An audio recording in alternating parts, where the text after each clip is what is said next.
said it once and I'll say it again. I am no Cinderella. I hate cleaning. And because of that, I've had to come up with a cleaning routine or a cleaning system that works for my personality type and works for my family. And it's zone cleaning. So what exactly is zone cleaning? Let me show you how I do it. Welcome to Plan, Prep, Pray. Hey girlie, my name is Wendy and I am a homeschooling stay-at-home mom of 4 little ones, and on this channel I talk about productivity tips, methods, and resources because peaceful presence can be found when you are a good steward of your time. So zone cleaning is just what it sounds like. You clean a particular area or zone every single how often you decide. We use zone cleaning in multiple ways. So let me go through the different ways that we do zone cleaning. So 3 times a day, we do a family blitz. And so our children have certain zones that they're responsible for the full month. We were trying to switch every week, but that got to be too much. So instead, we decided to do it monthly. So 3 times a day, after breakfast, after lunch, and before bed, we blitz. And so everyone goes to their particular zone and they're responsible for picking up that zone. And so it's a way that we can get the house straightened up quickly and keep it from getting too overwhelming. The other way that we do zone cleaning is we deep clean one room every single day. So every day has a different room that's assigned to it for deep cleaning.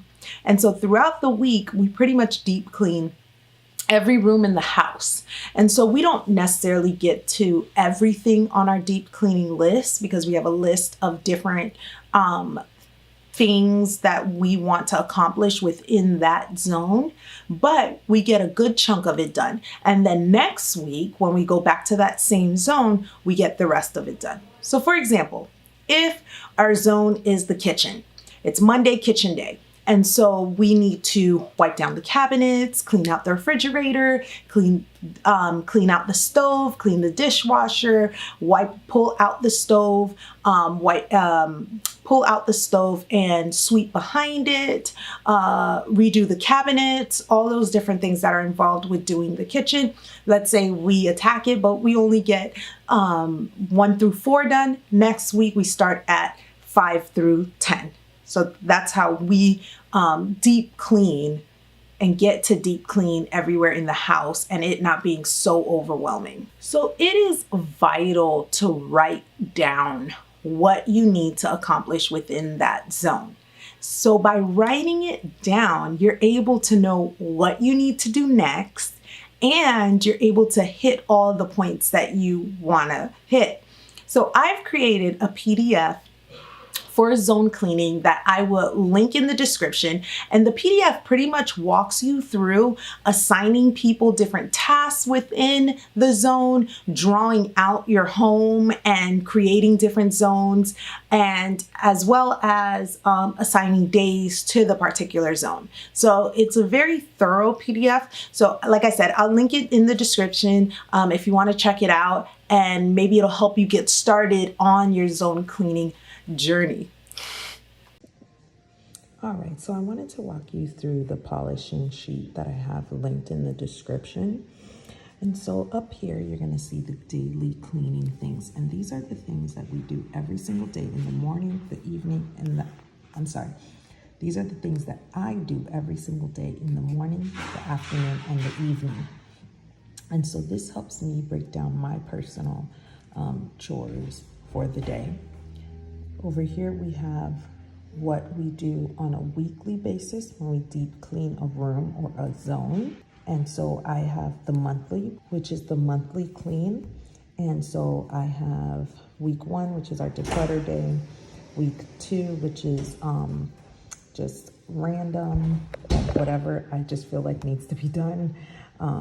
Week 3, which is another declutter day, because I like to keep things as minimal as possible. It's how we keep on top of the messes. And then week 4 is just a free day, fun day.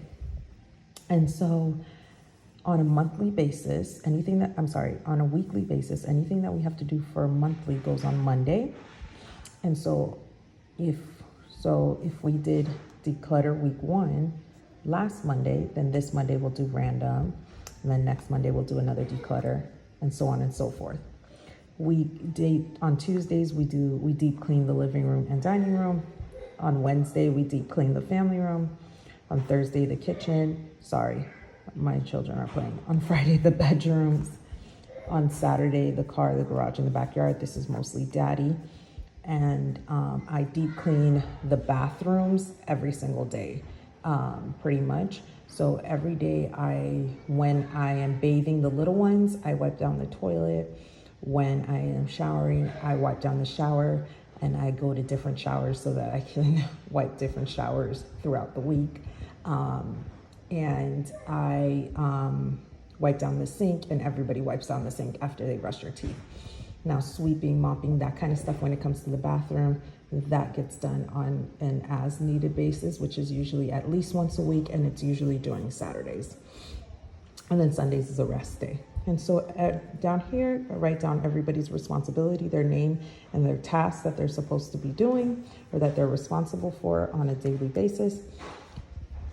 And then over in this sheet, you will find the home zone, which if you're like more of a visual person, you can draw out your house and then mark the different zones off based off of the house. Because one thing that I do recommend is grouping certain zones together. And so you can maybe visually see it better if you can draw it out. So then over here is the zones list. So this is exactly what we're doing in zone 1 or in zone 2, which is the living room and dining room. We have to do the fans, the windows, the walls, the doors, the couch, sweep and mop the floor, tables and chairs, and baseboards. And so we may only be able to get, everything that's in yellow needs to be done every single time, but we may only be able to get these 4 things done. So then next time or next week, we'll start with these. We'll do the rest of it. So that's kind of how we split it up. And then we'll go back. And so everything gets touched at least once a month in that particular room, but usually at least every other week. And so you can either list it in a group like that, or you can list every task on its own line, but that's how we pretty much do it. So that's how you can utilize it. So this is, sorry, that's my dog. This is on the back of my planner, but I do have a free PDF version available in the descriptions. Another thing that people do is they group like or similar or not as tedious zones together. So for me, I group the living room and the dining room together because there's not that much involved in deep cleaning each room. So it doesn't necessarily need its own day. And so that allows me to give the zones that require it their due attention. And so that is another thing to keep in mind, is that you can group zones together. Another thing that some people do, I know I have a couple of friends that when they zone clean, how they zone clean is they zone clean for the week. And so whenever they have a moment or whenever they have, I know Katie from Life in the Mundane, she does this. So whenever she has a spare moment, let's say her zone is the front foyer, whenever she has a spare moment throughout the day, she'll go into that zone and deep clean a particular room in that zone or sweep. She really focuses on that one zone for the entire week. And so this allows her to thoroughly do it and to get to maybe almost everything on her checklist. So that's another way that you might consider doing it. And I know hers is loosely off of the Fly Lady system. Now for me, delegation is super, super important. It is so important that everybody in the house knows how to deep clean a room. So when we deep clean, we do it as a family. So it's not 100% dependent on me, and many hands make light work. So we get it done quick, we get it done efficiently. And it's by far, it's not this dreaded thing that I'm solely responsible for. And so that kind of, it's our home ec for the for the day. And it really teaches the children how to maintain a home and the different things that are required. And maybe next time they'll be a little more careful about their muddy hands if they're the ones that have to wipe down the walls. I'm just saying. Speaking of chores and responsibilities, I've got a video talking all about age-appropriate chores for your children, as well as training, as well as what we do in our home when it comes to chores. So definitely subscribe, hit the notification. If you'd like to see some additional tips on how we keep our home clean, especially with homeschooling and doing all the things, click this video right here. And until next time, bye.